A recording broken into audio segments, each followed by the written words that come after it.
Kawaida katika muda huu tunakuletea mgeni mashuhuri, tunakuletea wageni ambao ni tajika sana, wageni ambao wamefanya mambo makubwa sana katika jamii, na leo hii tunafarijika sana kuweza kuwa na mmoja kati ya wabunge ambao wanafanya vizuri sana, kiongozi ambaye amepiga hatua kubwa sana hususan katika eneo lake la Westland. Ni kakake Moses Wetangula. Ladies and gentlemen, niko naye Timothy Wanyonyi, mbunge wa Westlands. Karibu sana mheshimiwa. Asante sana. Na mheshimiwa, mwaka 1998 ni mwaka ambao kwa hakika ilibadilisha sana maisha yako na kukuacha katika hali ya sasa ambayo uko kwa sasa kimaumbile. Unaweza kutudokezea japo kiduchu tu ni kipi kilitokea mwaka huo? Asante sana. Mwaka wa 1998 wakati nilikuwa tu nimetoka chuo ya wanasheria law school, nimeanza kazi yangu.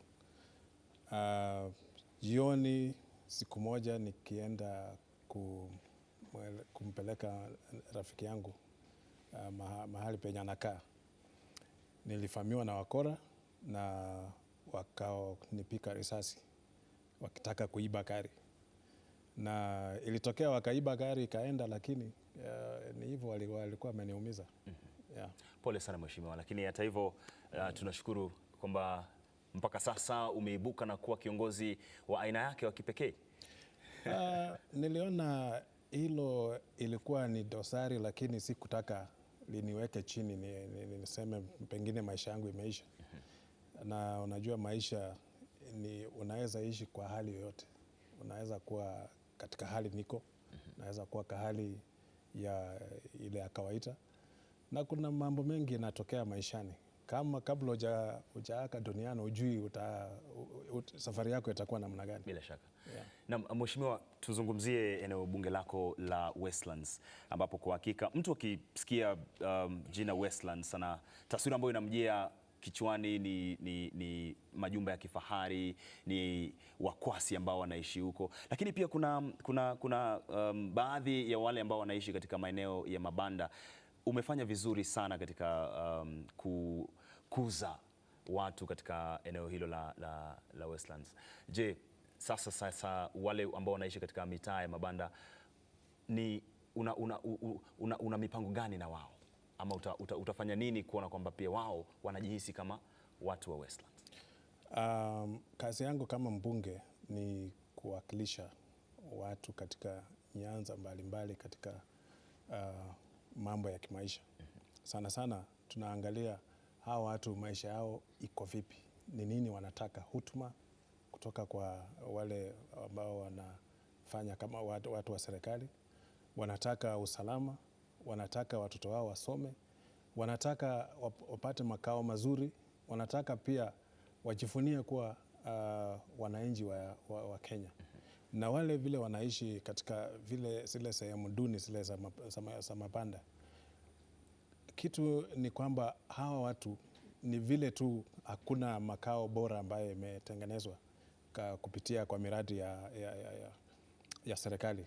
Kwa mfano ukienda nchi zingine kama Zimbabwe, Robert Mugabe alitoa mapanda akachenga nyumba ambazo si kama hizi zetu zenye watu wanaishi. Nyumba zile ni mzuri, siko na kila kitu unapata, siko na maji, siko na stima, barabara siko, kila kitu.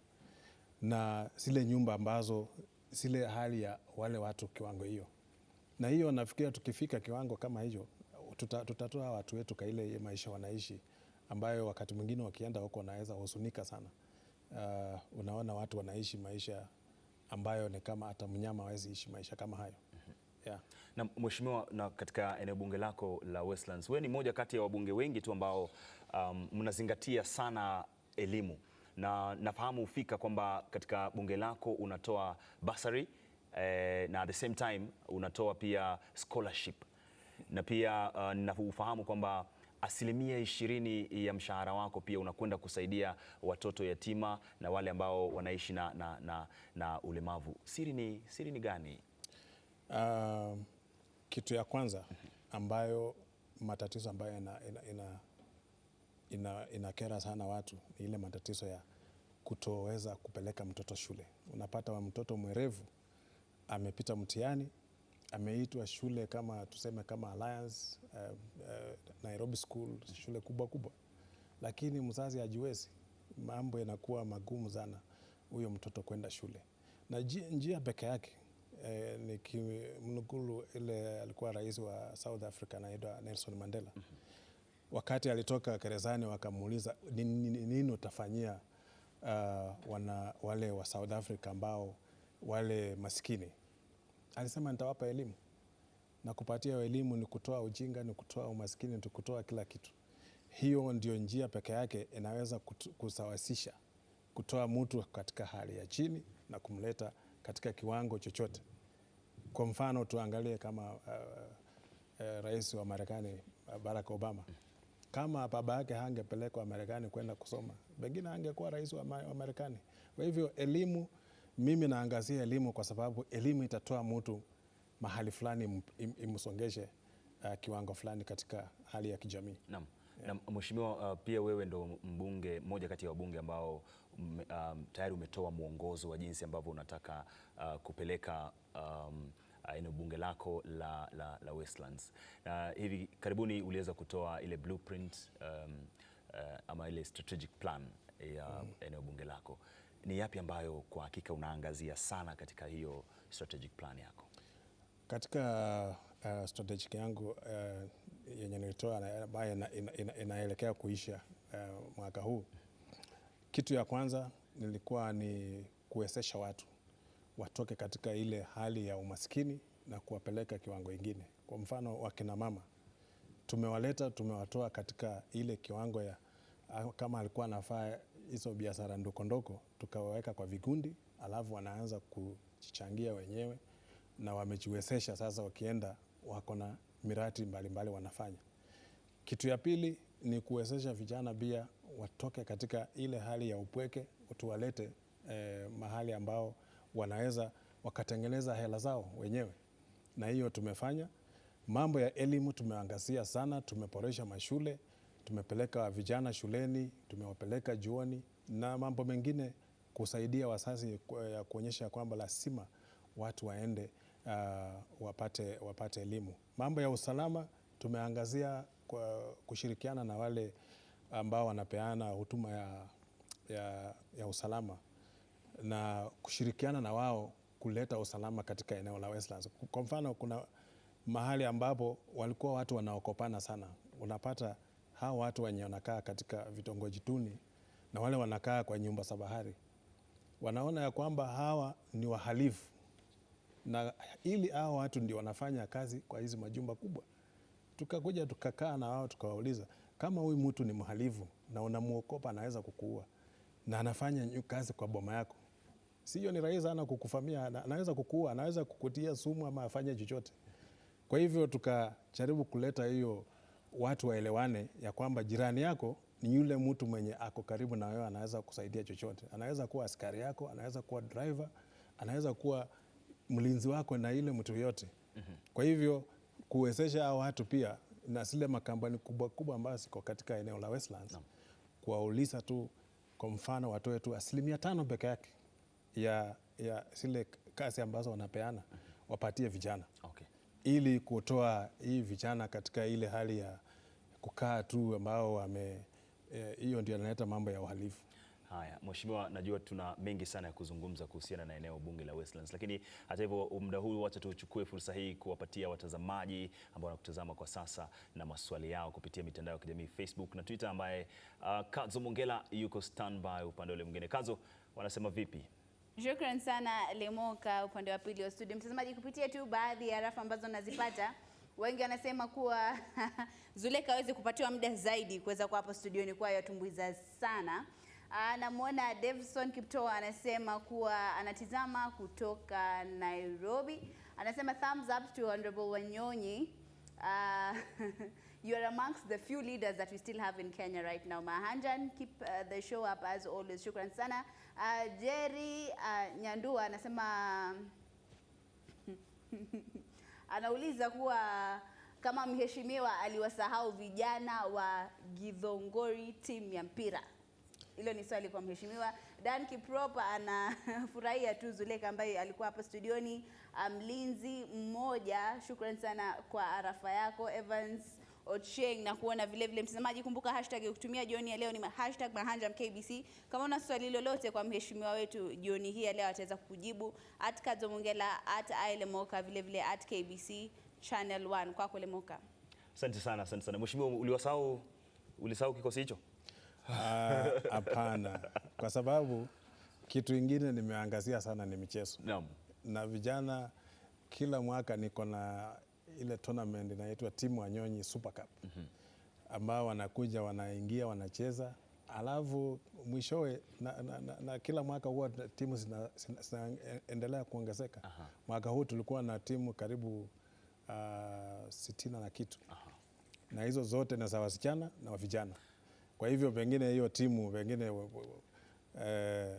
unajua tena naangazia ya kwamba wale vijana wanacheza hiyo timu lazima wawe wanapika kura eneo la Westlands. Ndio tusikuje kuchukua vijana katika maeneo bunge jirani wanakuja huku kuchukua nafasi ya wale ambao wakaaji wa Westlands. Okay. Mheshimiwa, naambiwa kwamba muda wetu unatupa kisogo sana. Ni changamoto zipi ambazo unapitia katika harakati zako za uongozi? Changamoto ambazo tunapitia ni ile mambo ambayo tunataka tushirikiane na wananchi kuwatoa katika ile kiwango ambayo hairidhishi sana, tuwalete katika mahali ambapo wanaweza wakaishi maisha ya manufaa kwao, ama watoto wao pia wajiwezeshe. Lakini mara nyingi unapata zile hela tunapewa katika, kwa mfano katika kupitia CDF haziko za kutosha, hazitosheleshi. Kwa hivyo unapata hata ile school fees tunapeana ni kiwango ya chini sana. Kwa mfano wale wako college tunapatia kitu kama 10,000. Wale wako shuleni tunapatia kitu kama 8,000. Na hiyo unaangalia school fees na ambao ni kama 50,000. Hiyo pesa ni kidogo sana. Kwa hivyo unapata hiyo bado inasaidia kwa kiwango kidogo sana, na ningefanya zaidi. Nimejitolea wale wengine ambao pengine ni vijana ambao wamefuzu vizuri na wameitwa katika shule na mzazi pengine hajiwezi kabisa. Huyo sometimes mimi mwenyewe najitoleanga, natoa pesa zangu na walipia school fees. Hata wale wanataka kwenda college tunapeleka wao college, alafu wanaenda. Hata wale wako university mimi huwa sipakui. Na tena nataka kusaidia vijana ambao mara nyingi wanasaulika, wale wa ulemavu, wenye wako na ulemavu. Mara nyingi unapata mzazi anaona pengine huyu mtoto aajwe nyuma, yule mwingine asome, huyu atakuja baadaye. But nimejaribu hata kutengeneza shule ya kwamba hata wale watoto wenye wako na ulemavu wanaweza shirikiana na wale wengine shuleni. Mheshimiwa, ukizungumzia ulemavu, kuna wakati fulani uliweza kuleta mabadiliko katika mswada wa fedha, ambapo wakati huo serikali ilikuwa inataka vifaa wanavyotumia walemavu liwe itoze ushuru. Na pia ukasema kwamba unapendekeza walemavu waweze kustaafu katika wakiwa na miaka 65. Je, ni mambo yapi mengine ambayo unafanya kuhusiana na hilo na kuwasaidia kama unajua mlemavu kawaida anakuanga na karibu mara 2 kuliko mtu ambaye hana ile mambo ya ulemavu. Kwa hivyo utapata, kwa mfano mimi mwenyewe, acha niseme kama mimi nikitoka lazima niangalie kwamba hii kiti yangu iko sawa sawa, niko na dereva, niko na nini. Unajua hiyo ni karama. Na mtu wa kawaida wewe utatoka tu, utafaa nguo zako, uingie gari yako, uendeshe uende, ama uende uchukue gari ya umma uende penye unaenda. Kitu ya kwanza ambayo tulisema, mambo ya wale wamesajiliwa kazi katika mahali popote, kustaafu miaka ya 60 kufika 65. Utapata mtu mlemavu ataajiriwa kazi kama amefika miaka 30 sio kama kawaida wale watu wengi wanaajiriwa wakiwa miaka 20. Hawa ni wale wanaenda shuleni kama wako watu wazima. Kwa hivyo wakisema yeye astaafu miaka hiyo, utapata ya kwamba huyu mtu amefanya kazi pengine miaka 10 ama 15 peke yake. Kwa hivyo tukasema waongezewe hiyo muda kidogo kuleta walinganishe na wengine ya kwamba wao waliingia wakiwa wamechelewa sana. Kitu ya pili, mambo ya kutoa ushuru katika vifaa zenye walemavu wanatumia. Hizo vifaa mara nyingi hazipatikane hapa nchini. Ni zile za kuhakisha kutoka nje. Na zile vifaa ni bei kali sana. Kwa hivyo ukiongezea ushuru itakuwa inawapokonya hawa watu, hawatapata hizo vitu. Kwa hivyo lazima tuwezeshe ya kwamba serikali isaidie ya kwamba watoe zile gharama za juu ili waweze kununua hizo vifaa. Tena tumetengeneza katika ile inaitwa National Council for Persons with Disability, wawezeshe kulipia hawa watu gharama ya hizo vitu. Na Mheshimiwa, muda unatupa kisogo sana. Sasa tunaelekea uchaguzi mwaka 2017, tumeusubiri ndo huu hapa. Sijui una yapi ya kuambia Wakenya ukitizama kamera ile? Mimi naambia Wakenya ya kwamba kazi walitupatia, walinituma, na mimi nimetimiza yale yote ambayo walinipatia nifanye. Nitaomba ya kwamba nichakuliwe tena mara ya pili. Na mimi nimesema nikirudia mara nyingi, mimi nitaenda muhula 2 peke yake. Sitaki kwenda muhula ya 3, sitaki kwenda muhula ingine. Nikitoka hapo pengine nitafute mambo ingine. Mheshimiwa, unasimama urais? Ikifika kiwango hiyo tutafanya. Sio sahihi, lakini tuko katika ile mrengo inaitwa NASA. Na sisi tumejipanga, nafikiria ile serikali inakuja itakuwa yetu. Kwa hivyo Wakenya wajipange, wajue ya kwamba NASA inakuja kuchukua uongozi wa Kenya. Na sio kwa fujo, kupitia ile kura ya mwananchi. Asante sana Mheshimiwa. Nikushukuru sana. Thank you.